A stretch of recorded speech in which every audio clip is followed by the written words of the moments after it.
So today we're going to talk about how to write a winning offer at the end of 2022. Yes, oh my God, it's so much different than the beginning of 2022. So first of all, if you like this content, hit the like. If you totally hate me, hit the hate. And if you haven't subscribed, join the family. Creepy, right? I'm going for that cult vibe. Okay, so beginning of 2022, we were saying like, hey, look, there's going to be multiple offers. So you want to make sure that if you're writing an offer for $550 and the house is listed at $540, really I want your letter to say $570 because I want you to look as strong as possible. Wow, what a few months and way too many rate increases will do, right? Okay, so now it's a different story. So now what we're seeing more of is we're seeing buyers offering sellers less than list price. And I'm going to give you my top tip on that one. If you are offering less than list price, okay, so if the house is listed at $500 and you're offering $480, you need to call me your lender to get a pre-approval letter that says $480. If I qualified you to $550, do not give them that letter. Don't do it. Don't do it. Don't do it. Here's why.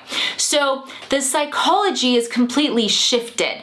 Before we wanted the seller to know how strong you are, now we want them to think that you don't have a nickel over what you're offering them. Yeah, here's why. Put yourself in the seller's shoes, right? So you've listed your house $500. Oh my God, a year ago it was probably worth $550, right? Depending on the market, there could have been like 10 buyers and frenzies because money was free, okay? So this year, you already feel like you are being so generous to everyone to offer it at $500. And then this guy writes an offer at $480, but he's qualified at $550. What a, right? Right? How would you feel? You'd be offended. You'd be like, they can afford the $500 I want. Why won't they pay it? And if you're like, well, because it's a game. That's right, play the game better, guys. So where is the seller's perception? If you're writing the offer at if it's listed at $500 and you're writing the offer at $480 and your letter matches the $480, they think that you're stretching to be able to buy their house. They're gonna look at you a little bit different than thinking you're just, for lack of a better phrase, taking a piss, okay? So really important that when you guys are negotiating, you're putting yourself in the seller's position. Most sellers are emotional, okay? It's been a wild ride for sellers. There's some sellers who literally thought it was 2020 and 2021 until 10 days ago, okay? It's been rough. It's been rough. You know, they can't totally get to the moon prices. So I'm telling all of my clients, look, if you're gonna offer below list, I want my letter to match what you're offering, period. Call me, call the team, we'll get it updated for you. You know, it's a little bit of a psychology game, but you just have to put yourself in their shoes, okay? So that's the first thing. The second thing that we're also talking about is sometimes a buyer, because I'm seeing some of this where it's just like, guys, like, I get it, but this is ridiculous. So there are houses that are priced correctly right now, meaning that they are likely to sell. And you'll see a buyer that's just decided everything in the market should be $50,000 off the list price, regardless of if it was listed correctly to begin with. Here's the thing. $50,000 off the price makes sense if the house is listed above the market, if there's no comparable sales to support it, and if it's been sitting on the market for a long time. $50,000 off of list price does not make sense day one on the market if it has comparable sales to support it and if the price is appropriate for the market, okay? So what you're really gonna wanna do is you're gonna wanna talk to your agent about comparable sales to support the value. Now, were home values a little higher a couple months ago? Depending on the market, yes. So could you adjust based off of that? Sure. But is it that dramatic? No. I mean, I've got a couple clients right now where it's like, they're not gonna get a house because they're just lowballing everything so dramatically without any rhyme or reason to it. It's literally just, well, I want a $50,000 discount. And you're like, okay, you know, go for it, you be you. We have the conversation about like, have your realtor pull comparable sales? How does your real estate agent feel about this? You know, and look, you can just do that and just see who bites. But if there's a house that you really like, you know, keep in mind that you should be looking at comparable sales when you're coming up with those offers.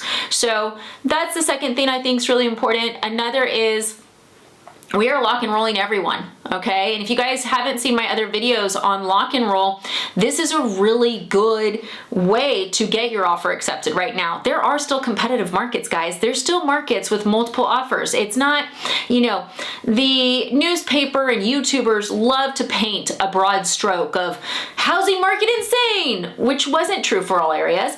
Housing market crashing, not true for all areas, right? And I still don't think it's crashed. But there are certain areas with multiple offers, and whether it's a multiple offer situation or not, interest rates are going up. So with lock and roll, we can lock your rate for up to 90 days while you shop. We don't charge you an upfront fee for this program. It's a great program. It has helped so many buyers this year stay qualified. That's the thing. These rates are moving so darn fast that you could be qualified for $250 on a Monday, and by Thursday, you might qualify for $220 because the rates are moving so quick. So we don't like the uncertainty. We're doing a lot of lock-in shops, which mean we lock your rate while you shop. Does every lender do this? No, very few do actually. It's surprising to me because it's such a no-brainer. It's like how to protect your client's best interest 101.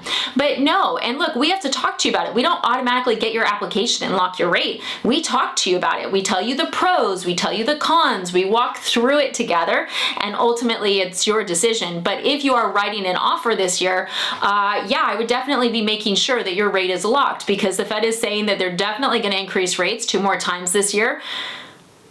I know it's like never ending. We'll see to what, but this definitely, you know, protects you. And then if you get in contract and rates are lower and it's extreme, we can renegotiate once. So really no negative to that. But if you guys are working with a lender who doesn't do that, why are you working with them? Once again, like I asked this in a lot of videos, like, why are you working with these people? But look, if someone's not taking the extra energy, time, and effort to either do a lock-in shop, educate you on a lock-in shop, or teach you about it, right? Or they don't work at a company that does it, like, why are you working with them?